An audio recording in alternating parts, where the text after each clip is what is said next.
I'm thankful to be back here with you, but I feel like I missed a lot because we left at a weird time, and thankful for those who worked hard this week and continue to do that, and look forward to joining in that this week and trying to help rebuild our little town, and I'm thankful for that. I wonder today, when we first got married, there was a little thing. We like to shop Aldi's. Aldi's is our favorite store. That's the store that allows us to feed a family of 7 besides ramen noodles. And so we've always shopped at Aldi's. But when we were younger, there was a subscription that you could purchase that gave you meal plans for Aldi's. And so like for $15 a month, it gave you like all these meal plans. You could go to Aldi's, buy their cheap ingredients, then go home and spend 2 hours trying to put them together and make them work and taste something like food. And so some of those were great. Some of them were not so great. But that whole meal plan thing has kind of caught on a lot in our culture. And we like it when people just do the work for us and send it to us, and that's a good thing. Does anybody else do that? Not just a meal plan. Anybody else do that? Like a blue box or whatever that sends you all the fancy food. Anybody do that? Anything like that? No? Okay. Well, there's a head over there. All right, very good. And so John Christ a couple of weeks ago came out with a video of his red box. And so John Christ is a comedian, and I want to show you this as we start and introduce what we're going to talk about here today. So if you'd play that, go.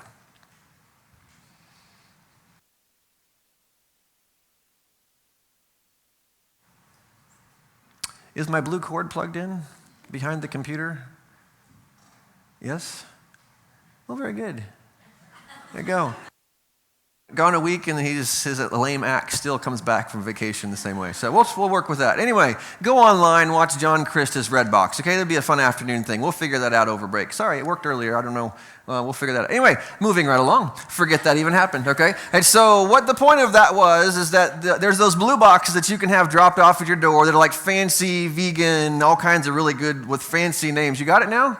Okay, sweet. Go ahead. There we go. Are you tired of these fancy meal prep companies offering you meals you'd never eat, but at the same time too embarrassed to Uber Eats McDonald's? Introducing Red Apron, a fast food delivery service disguised as meal prep. Just order your favorite fast food, then our drivers will pick it up, drop it in a pretentious box, and leave it at your door. Finally, look healthy and trendy on the outside, yet still be a lazy slob on the inside. Be honest. Do you want to return home from a long day's work to vegan shawarma with tzatziki hummus and beet salad? No, you don't. Sign up for Red Apron today and get back to eating what you really want. We'll even change the names of your favorite fast food dishes so you can feel better about yourself while eating it. A Big Mac meal becomes a sear-sizzled beef on a poppy seed-raised yeast roll with sun-ground lettuce and chopped onion with vinegar-preserved cucumber and precision-cut potato spears. A Crunchwrap Supreme in a Mountain Dew becomes ground beef with basil round romaine leaves and cultured cream wrapped in fresh shell tortilla with a beverage of field corn and cane-extracted carbonated water and orange juice. Let's face facts. Assembling prepackaged food with a step-by-step instruction guide doesn't make you a cook. It makes you good at following directions. You're hungry. The last thing you want to do when you get home from work is IKEA your dinner together. We'll even send you photos so you can post on Instagram so your followers will think you're more healthy than you actually are. Think about how good you'll look to your neighbors when they see a meal prep box that holds a swine-topped flatbread with tomato basil spread and coagulated milk casein. And think about how good you'll feel pulling out a hot pepperoni pizza. It's time to take your life back and start eating like you deserve. Red Apron, like Blue Apron, but with food you'd actually eat. There you go. So, all right, I don't know if that was worth going back and playing or not, but that was fun.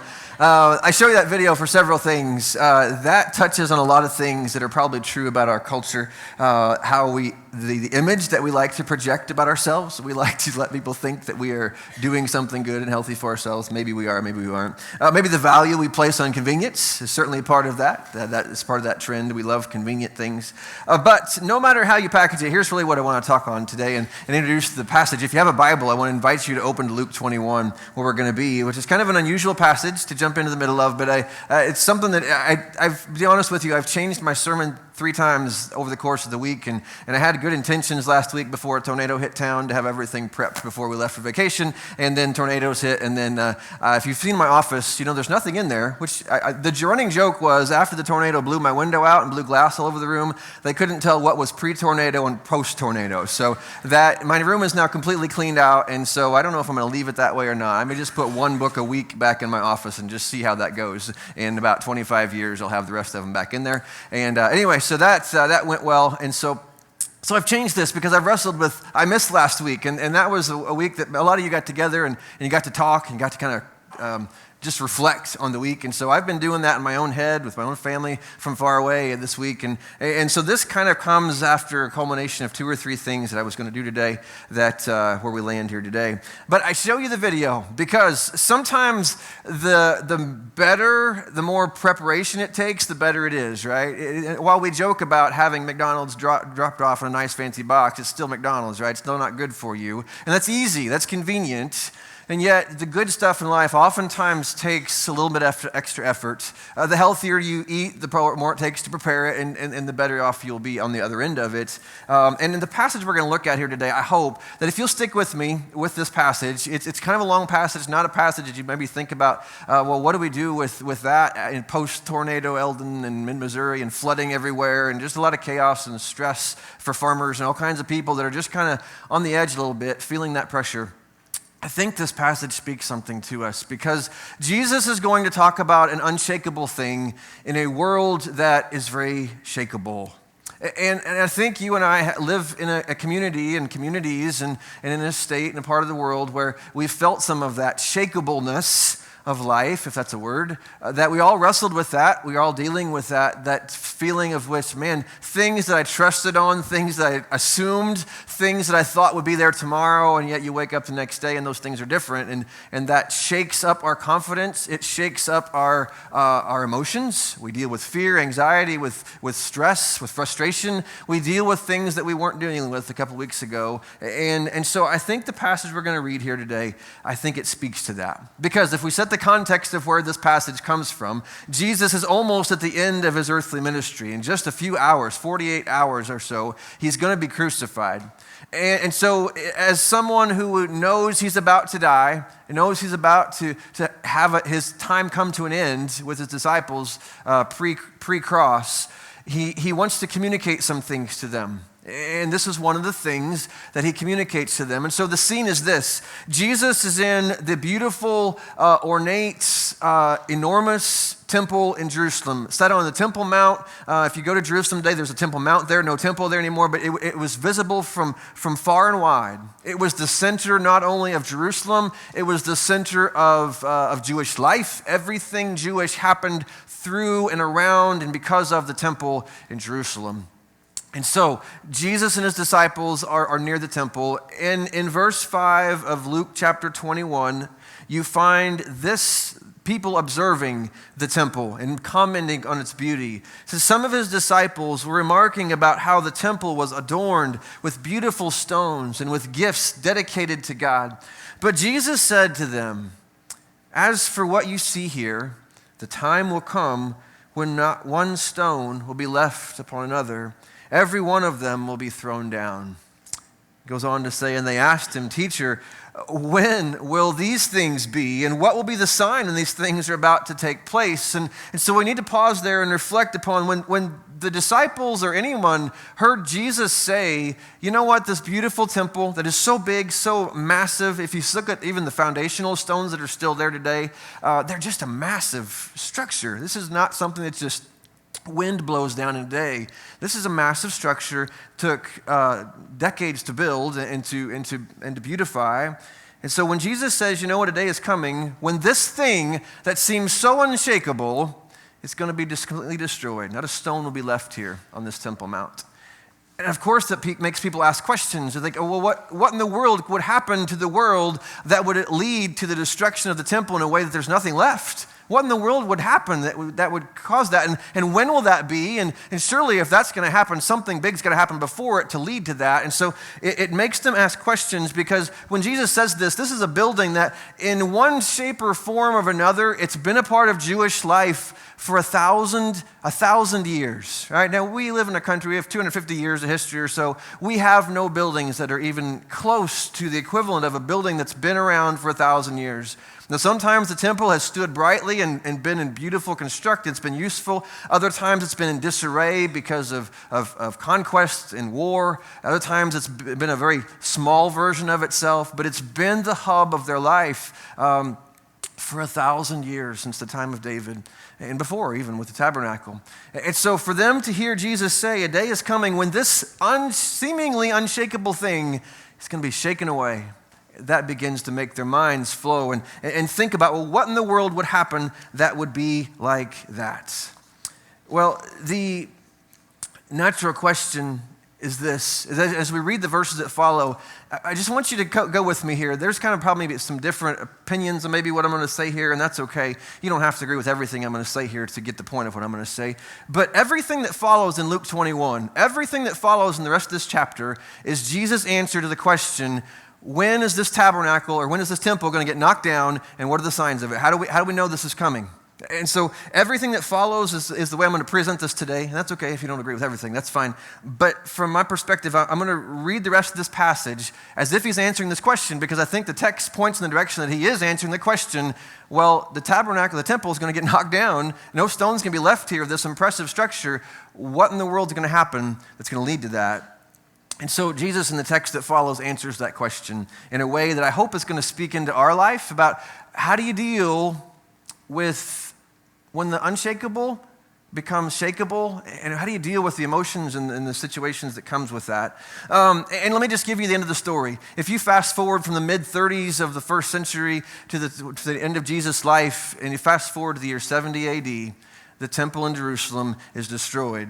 And I really think that's one of those moments that we should probably talk of more, because it changed everything about Jewish culture. It changed everything about that region. It changed everything about life for these people, because it was the center of everything they'd ever done, and it was gone and never has been rebuilt since. And so in verse 9, you find Luke 21, you find Jesus saying this in response to the question, well, when will this be and how will this happen? And he said, now in the days to come, see that you are not led astray. Because in the days following my departure, many are going to come in my name, saying, I am he, and the time is at hand, but do not go after them. So Jesus understands his popularity, and he knows that there's going to be people that are going to try to latch on to his popularity, walk into Jerusalem, say, hey, the day for the temple to fall down is now, and so you need to follow me and listen to me. But he says, don't go after them. And when you hear of wars and tumults, do not be terrified, for these things must first take place, but the end will not be at once. In other words, there's going to be posers that are going to come along in the next block of time, from that mid-30s to that 70 AD, that are going to claim to be Jesus. They're going to try to use this info and lead you astray, but don't buy it. He goes on to say, then he said to them, nation is going to rise against nation, and kingdom against kingdom. There will be great earthquakes, and in various places famines and pestilences, and there will be terrors and great signs from heaven. Now, if you were to go back and read the history of what happens from the time of Jesus to the time of the destruction of Jerusalem in 70 AD, what you find in the history of that part of the world is records of massive earthquakes, great famines, and actually the book of Acts talks greatly about other churches in Europe that send money back to help in great famines that are going on in this part of the world. You're going to find great conflict in the Roman Empire. The closer you get to 70, the more tumult, if that's the word we can use, the more conflict, the more upheaval you find in the Roman government. It becomes a very tumultuous time. And as you read history, you find that Jesus nailed it, that exactly what happens. But then Jesus switches gears on them and talks about, well, this is what's going to happen around, but I want you to think about what's going to happen to you. He says this in verse 12 and 13, but before all this, they will lay their hands on you, and they will persecute you, delivering you up to the synagogues and prisons, and you will be brought before kings and governors for my name's sake, and this will be your opportunity to bear witness. I want you to look closely at that verse, because that verse has an interesting word that I've highlighted there that doesn't seem to fit the context from our thinking as people, especially as Americans. Jesus moves from the subject of the temple to the future of these disciples, and he says, let me tell you not just a few things about what's going to happen in the region, let me tell you some things about your future. You're going to face tremendous persecution before the temple is destroyed. But notice what he says, when this persecution comes, this is your, what's that word? Opportunity to bear witness. Right? When everything goes crazy, when they grab you, when they throw you before kings and governors, that's your opportunity to be a witness for me. Now, opportunity seems to be a strange word in that context, because they have no freedom to speak in the name of Jesus in this first century. Everything they say and they do is at risk of personal harm, because they don't have the freedom to do it politically.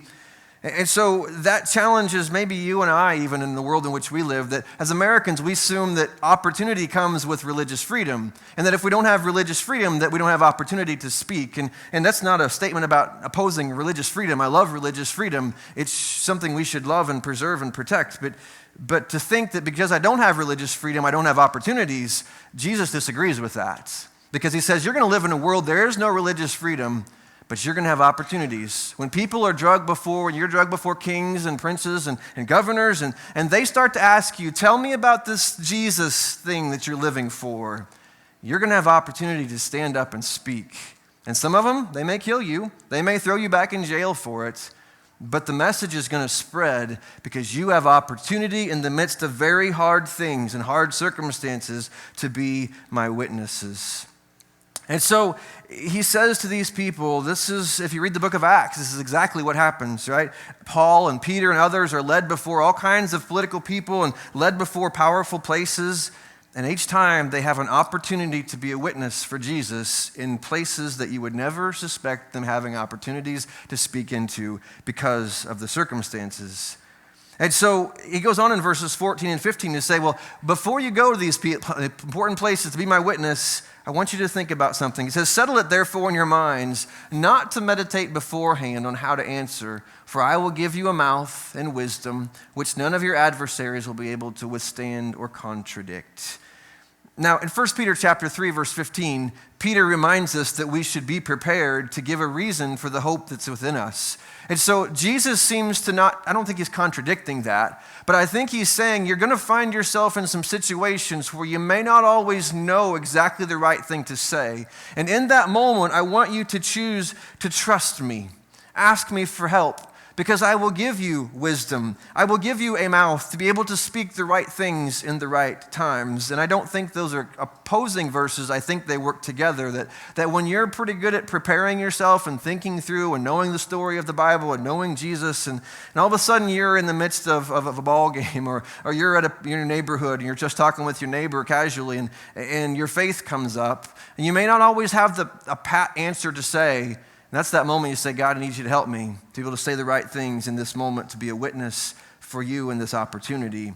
But Jesus then goes on to say more, that you will be delivered up even by parents and brothers and relatives and friends. So you know what? This persecution is not just coming from outsiders. It's coming from painful places. That I am such a polarizing figure that even people who love you and you love, they'll choose anti-Jesus over their love for you. And they're going to turn you in. And some of you they will put to death, and you will be hated by all for my name's sake. But not a hair of your head will perish. By your endurance you will gain your life. So that's an interesting verse as well, because it seems to contradict itself as well. Because it says on one hand, you're going to be put to death. But on the other hand, not a hair of your head will perish. And I think the definitions in Jesus' mind of death and perishing aren't the same. For us, I think, well, if I die for my faith, I'm perishing from this life. But from Jesus' perspective, he understands that people who die, they may not perish. Perish is about what happens after you die. And so you may live your life, and you may live a greater life in Christ after you die in this life. And so when Jesus uses that little phrase, but you're going to be hated and they may put you to death, but I want you to know that ultimately your soul is in a much better place. You are secure, you are held, you are built upon something unshakable in a world of things that feel very shaky. And he says, but by endurance you will gain your lives. And that endurance is not necessarily the idea of staying alive, it's staying faithful. And he goes on in verse 20 to say, but when you see Jerusalem, he goes back to the whole Jerusalem, back to the question he originally begins with. When you see Jerusalem surrounded by armies, then know that its desolation has come near. You know it's coming. When the armies are getting around the city, you know that it's coming. Then let those who are in Judea flee to the mountains, and let those who are inside the city depart. Let not those who are out in the country enter it, for these are days of vengeance to fulfill all that is written. Alas, for women who are pregnant and for those who are nursing infants in those days, for there will be great distress upon the earth and wrath against this people. And so if you kind of have to go back and read the whole story of Jesus in the book of Luke to kind of get the heart of this, but over and over and over again, Jesus has has pled with the people, especially the religious leaders, the people of Jerusalem, believe me, I am the Messiah that God has sent. Trust me, you have continued to reject. And God wants to use you as his people to be a witness, to be an opportunity for all people to come and meet God. Even if you go back to the last chapter, remember that scene where Jesus walks into the temple and what he sees is a market instead of a place of prayer. And what does Jesus do? He cleanses the temple, throws out all the bad stuff, turns tables over, lets animals loose. It just becomes a chaotic scene. But his words in that moment was, this was supposed to be a place of prayer for the Gentiles, and you've turned it into a market. Shame on you. And so they've continued to miss the bigger mission that God had for them. And so he says in verse 24, they will fall by the edge of the sword and be led captive among the nations, and Jerusalem will be trampled underfoot by the Gentiles until the time of the Gentiles is fulfilled. And so what's he saying there? That's a bold statement to say, you know what, this whole Jewish thing, it's going to be put in time out for a little while. God's not done with them. There's an until there. There's a time. But God's got other things he's going to do, but they're going to be put in time out for a little while because they continued to miss the mission that God had for them, to be a blessing to the entire world, that all nations will be blessed through them. They continued to live as if it was just for them. And they made it personal, and they profited from it, and they held it to themselves, and they hated the nations around them. And so over and over again, they became an obstacle to God's work in the world versus an opportunity to do that work in the world. And so God says, fine, I'll take away my favor from you, and you'll be put in time out for a little while until I've got some other things I'm going to do, and the time will come again for you. So God's not done with them. God's not done with hoping that they'll come to believe in him, but he puts them in time out for a while. Now, it's easy for us as church people to think, well, I'm glad Jesus doesn't do that anymore. But then you need to go read the book of Revelation, chapter 2 and 3, where Jesus talks about his presence in the churches as a lampstand, that his blessing, his favor, his help to be with them. And for churches that are continuing to be an obstacle instead of an opportunity for people to encounter God over a long time, remember what Jesus continues to threaten in that passage? I will come and I will take my lampstand away from you. In other words, I'm going to put you in time out for a while because you're just not living this. You're not getting this mission thing that I'm on in the world. And so it's not just a Jewish thing. It's a church thing too. And if you look back through church history, times when the church has failed to be what it was, eventually it goes away. The lampstand is removed until a time when God ordains to bring that back. And so we ought not to be arrogant by that, but let's just look quickly here, verses 25 and 26. Jesus goes into some dramatic language, and he kind of pictures the chaos of the world when, imagine, a city like Jerusalem, surrounded by Roman armies, all kinds of political upheaval of the Roman Empire, a lot of fear, a lot of stress. Everything that seems so stable just a decade before is now just in complete upheaval, and Jesus says this, and there will be signs in the sun and moon and stars, and on the earth distressed nations, in perplexity because of the roaring of the sea and the waves, people fainting with fear and with foreboding of what is coming on the world, for the powers of the heavens will be shaken. Now, that seems like Jesus is kind of fast forward. That seems like end times kind of thing.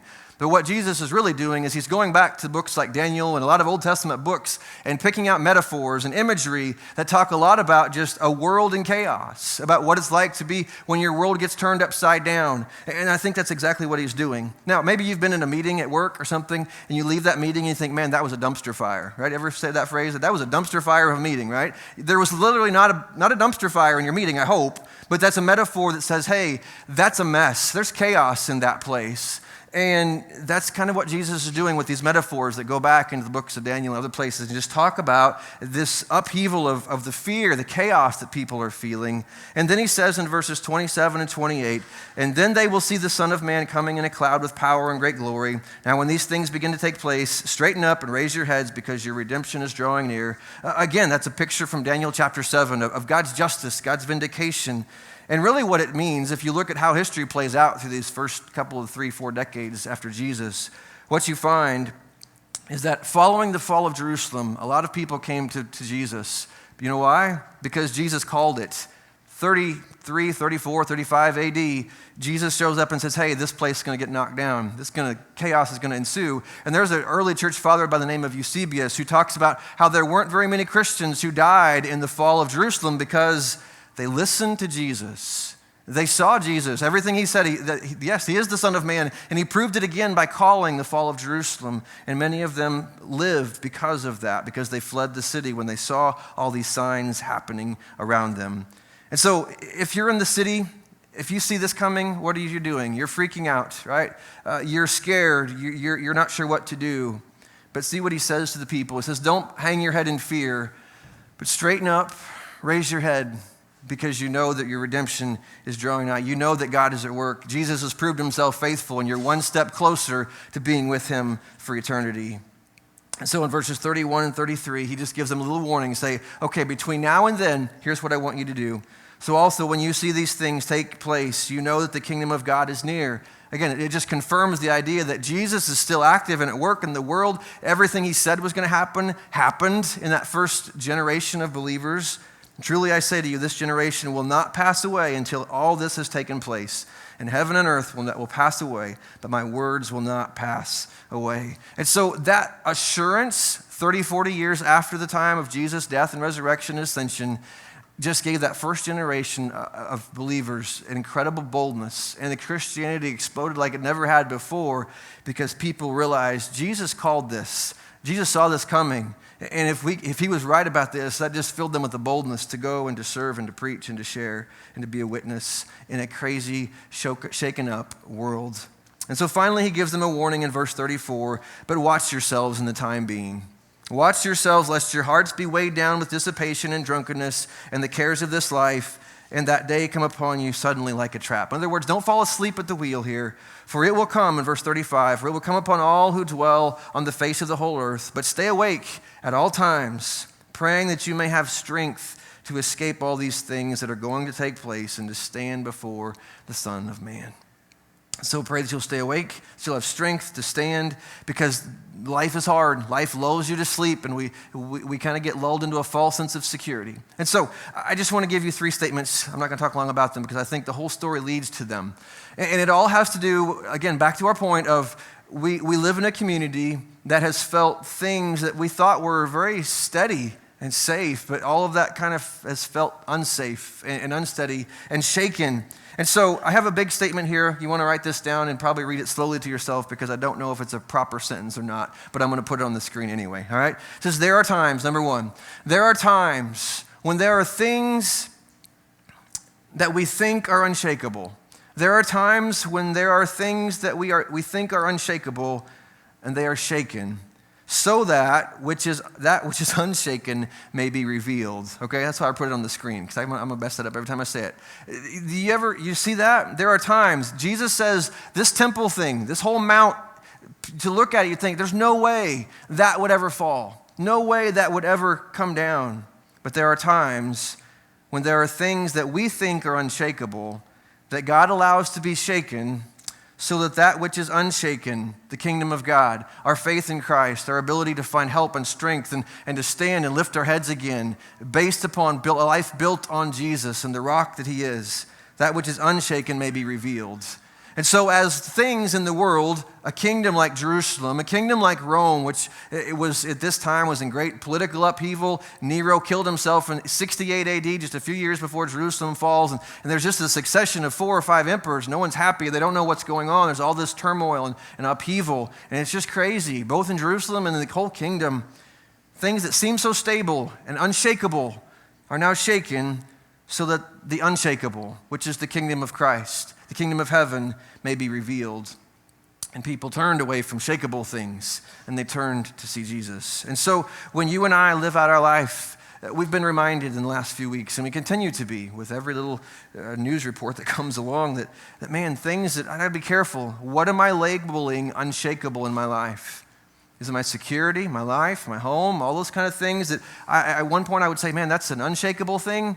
But boy, God has a way of reminding us, boy, that's shakeable, and I need to build my foundation on something stronger, and that's Jesus and my faith in him, because ultimately that's where my strength and security and hope and peace comes from. Number 2, times of shakings are times for Jesus' followers to raise their heads and look up.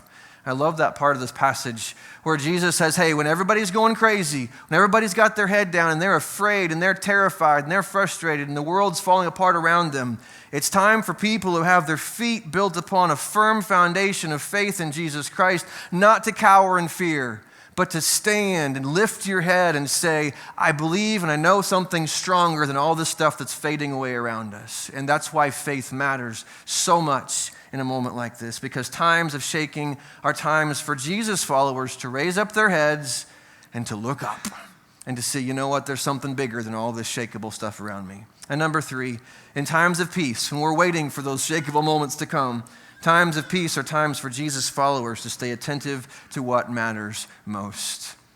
And the ramifications of bad things happening in our community, I think Michael touched on this last week, is the idea that, man, there's hidden blessings, hidden things that just drawn out, that we value life.